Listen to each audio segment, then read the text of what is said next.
Introduction. Have you ever felt that despite spending countless hours in the gym, your results don't match your effort? The fitness industry has long perpetuated the myth that more is better, more sets, more exercises, more days dedicated to training. Yet science tells a different, more liberating story. What if you could achieve remarkable strength and physical transformation with just 20-30 minutes of exercise per week? The revolutionary approach presented in these pages challenges conventional wisdom by focusing on quality over quantity. Through evidence-based protocols developed over decades of research, you'll discover how to stimulate maximum muscle growth with minimal time investment. This isn't about shortcuts or quick fixes, but rather about understanding the fundamental science of how your body actually responds to exercise. By the end of this journey, you'll have the knowledge to transform not just your physique, but also reclaim countless hours of your life while achieving better results than ever before. Chapter 1. Embrace the science of high-intensity training.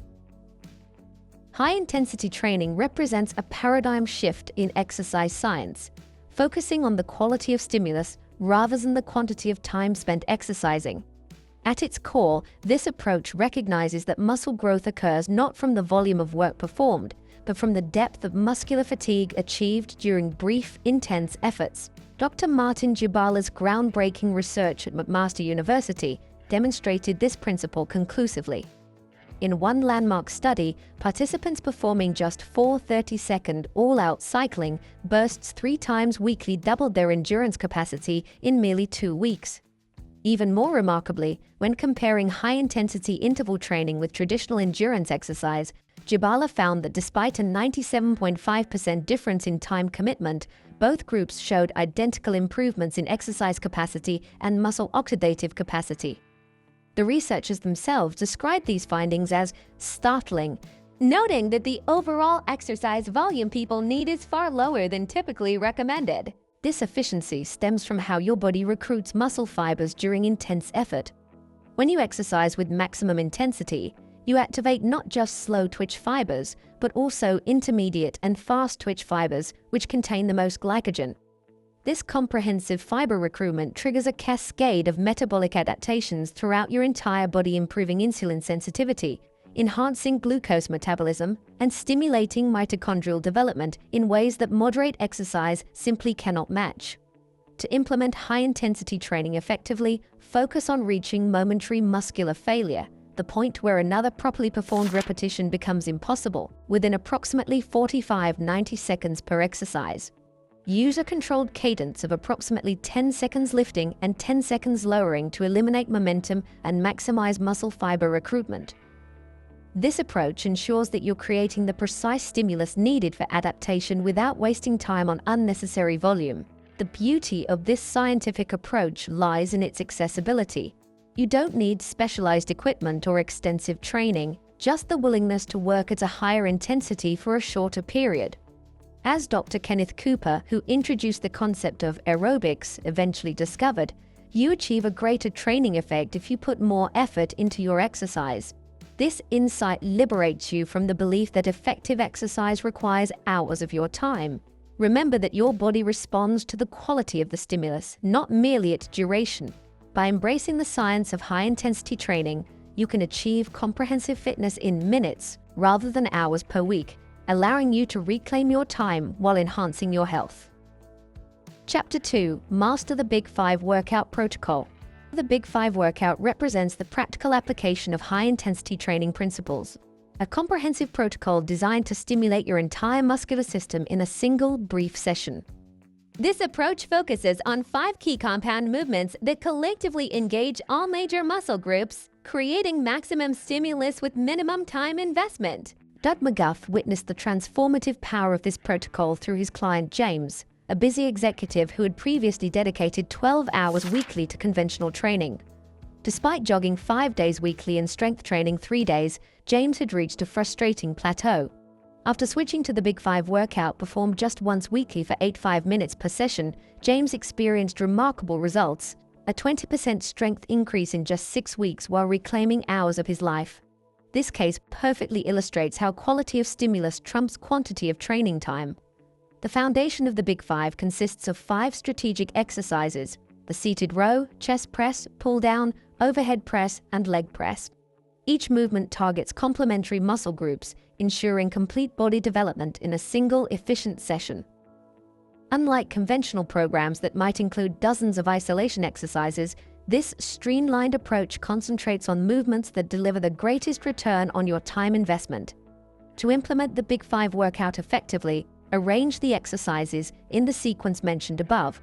Perform each exercise with deliberate control, moving slowly enough to eliminate momentum, approximately 10 seconds lifting and 10 seconds lowering, while maintaining continuous tension throughout the movement. The goal is to reach momentary muscular failure, the point where another properly performed repetition becomes impossible, within approximately 45-90 seconds per exercise. Move from one exercise to the next with minimal rest, approximately 30-60 seconds, to maintain metabolic demand. Track your performance using time under load, which measures the duration from the beginning of the exercise until you reach muscular failure. This metric provides objective feedback on your progress and helps determine when to increase resistance. For optimal results, perform this workout just once every 7 days, allowing complete recovery between sessions. Remember that the effectiveness of this program lies not in how frequently you train, but in the quality of each session. By providing an intense stimulus and then allowing adequate recovery, you create the perfect environment for continuous improvement.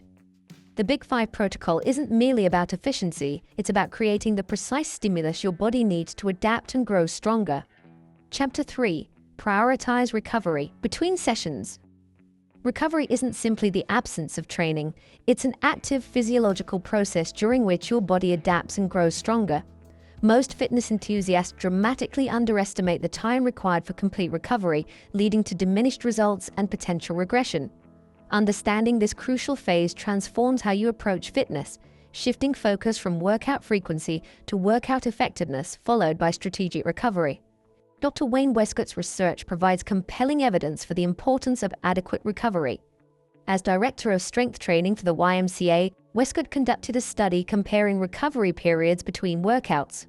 One group trained 3 times weekly, while another trained twice weekly.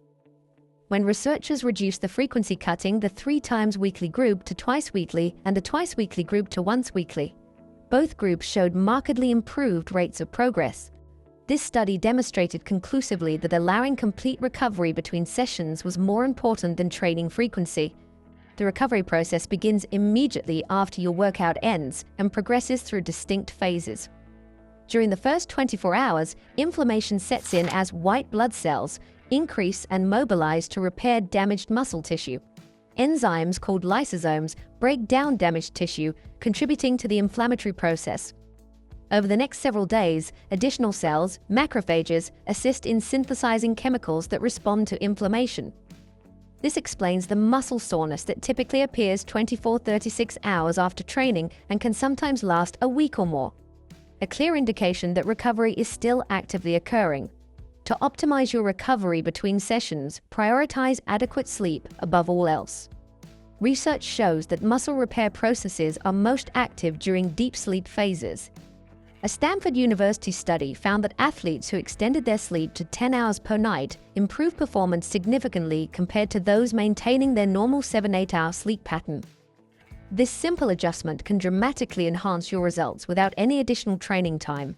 Proper hydration is equally important for recovery. Muscle tissue is approximately 76% water, and adequate hydration maximizes circulating blood volume, enhancing nutrient delivery to recovering muscles while removing waste products.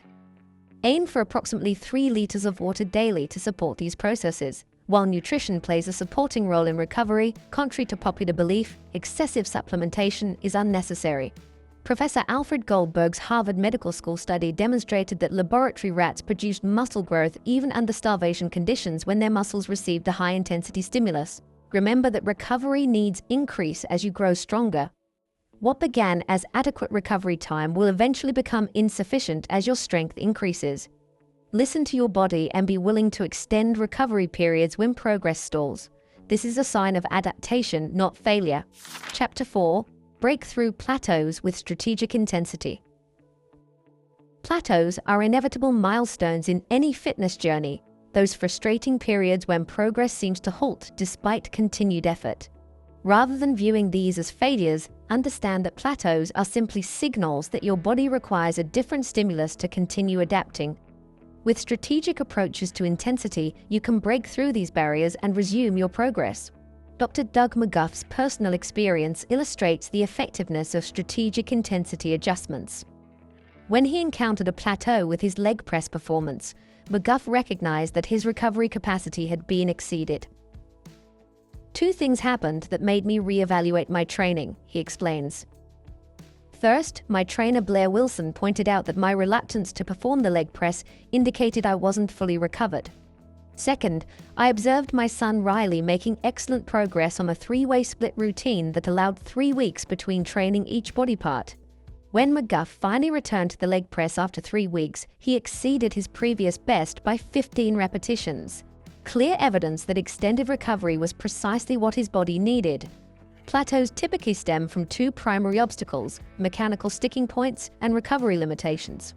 Mechanical sticking points occur when strength increases create leverage disadvantages at certain joint angles. Recovery limitations emerge when your increasing strength allows you to perform more work than your body can recover from within your current training frequency. Recognizing which factor is limiting your progress is crucial for selecting the appropriate strategy. Several techniques can help overcome these obstacles. The rest pause technique, refined by former bodybuilding champion Mike Mensa, involves taking a set to positive failure, resting briefly, 5-30 seconds, then performing another repetition. This method allows a second round of recruiting high-threshold motor units without repeating all the preliminary work. For predominantly fast-twitch muscles, the rest period may need to be longer, 15 to 30 seconds, while slower-twitch muscles may recover in as little as 5 seconds. Segmented manual assistance provides another effective approach, involving a partner providing just enough help to move past a sticking point, allowing you to complete another repetition. Partial repetitions focus on training specific portions of a movement, either the stronger or weaker range, to build strength where it's most needed.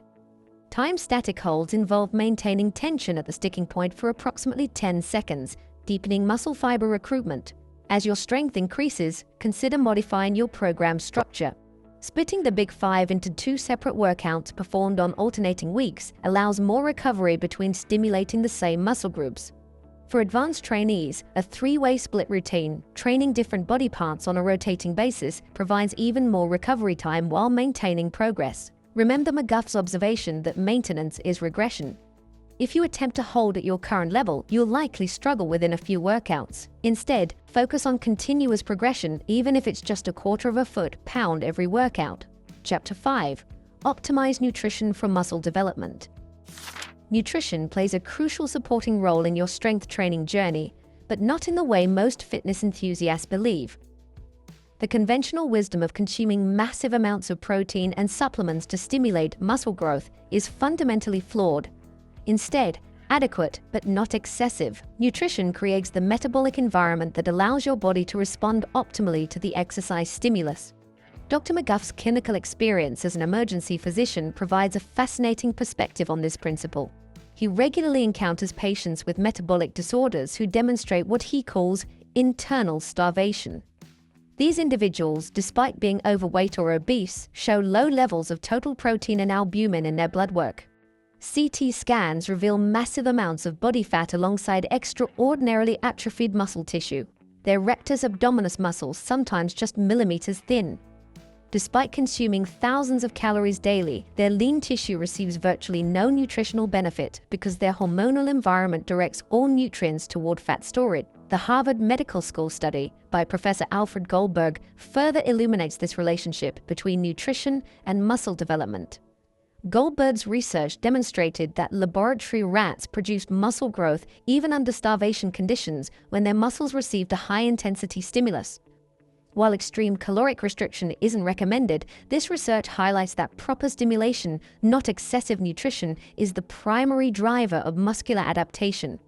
To optimize your nutritional approach for muscle development, focus first on consuming whole, unprocessed foods. These provide nutrients within their natural matrix, complete with cofactors that enhance absorption and utilization. Pay particular attention to maintaining adequate protein intake, Approximately 0.8 grams per pound of lean body mass daily provides sufficient building blocks for muscle repair without creating excessive metabolic stress.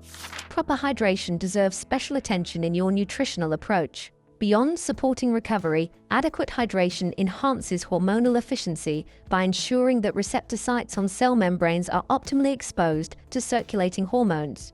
Well-hydrated cells have plumped up membranes that push hormone receptors outward, where they can better interact with circulating hormones like testosterone and growth hormone. For optimal body composition changes, combine high-intensity training with strategic carbohydrate management. While caloric balance matters, hormonal balance is equally important.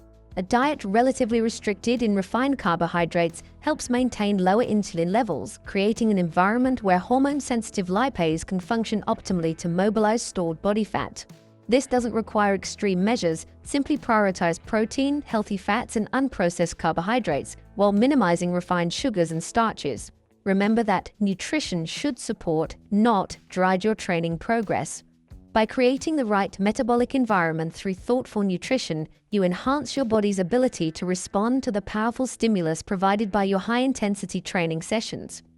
Chapter 6. Track progress with precision. Metrics. Meaningful progress in strength training requires objective measurement, not subjective feelings or arbitrary goals. Without precise tracking, you cannot determine whether your training program is working or needs adjustment. The right metrics provide a feedback loop that guides your training decisions and keeps you moving forward consistently. John Little, who operates Nautilus North Strength and Fitness Center, discovered the power of precise tracking when working with clients who had plateaued using conventional approaches. By implementing detailed workout records that track not just weight lifted but also time under load, cadence, and recovery periods, his clients began making consistent progress again. One particularly striking example involved a 70-year-old client who had been training for years with minimal results. After implementing precise tracking and adjusting recovery periods based on performance data, this client increased his leg press strength by 40% in just 3 months, a remarkable achievement that would have been impossible without objective measurement. The most important metric in this approach is progressive resistance, increasing the weight you can handle for the same time under load. This directly measures your increasing strength capacity and correlates strongly with improvements in body composition and metabolic health. To implement effective progress tracking, create a detailed workout log that includes the following for each exercise: weight used, repetitions completed, time under load, and subjective rating of difficulty. Time under load, TUL, the total duration you're actively working against resistance, provides a crucial metric that many trainees overlook. A proper progression might involve maintaining the same weight while increasing TUL from 75 seconds to 90 seconds before adding more weight and starting the cycle again. This approach ensures that you're truly getting stronger rather than simply using momentum or compromising form to move heavier weights. Pay particular attention to the relationship between increases in resistance and your recovery periods. As you grow stronger and handle heavier weights, you may need to extend your recovery periods accordingly. This is where precise tracking becomes invaluable. It allows you to identify the optimal recovery interval for your current strength level. If you notice that your performance declines after increasing weight despite adequate recovery time, you may need to extend your recovery period further. Remember that progress is rarely linear. Plateaus are normal and often signal the need for protocol adjustments rather than training failure. By maintaining detailed records, you can identify patterns and make evidence-based changes to your approach. This methodical, data-driven approach transforms strength training from a subjective activity into a precise science with predictable outcomes. Chapter 7. Adapt your training as you advance. As you progress in strength and experience, your training approach must evolve to continue producing results. The baseline protocol provides an excellent foundation, but advanced trainees will eventually encounter specific challenges that require thoughtful adjustments. Understanding how and when to modify your approach ensures continued progress throughout your training career. Dr. McGuff's personal experience illustrates the necessity of adaptation for continued progress. After years of consistent training, he found his progress, particularly on the leg press, had slowed considerably. Despite perfect adherence to the protocol, he was adding at most 1 repetition per week, often at the expense of form quality. The solution came when he implemented a 3-way split routine that allowed each body part to recover for 21 days between training sessions. The results were remarkable. When I returned to the leg press 3 weeks later, I exceeded my previous best by 15 repetitions per leg. This dramatic improvement demonstrated that as strength increases, recovery needs increase proportionally. The authors identify 2 major roadblocks that advanced trainees typically encounter: mechanical sticking points in exercises and the narrowing of the therapeutic window between effective stimulus and overtraining. These challenges require specific solutions that maintain the core principles of high-intensity training while addressing the unique needs of the stronger, more experienced trainee.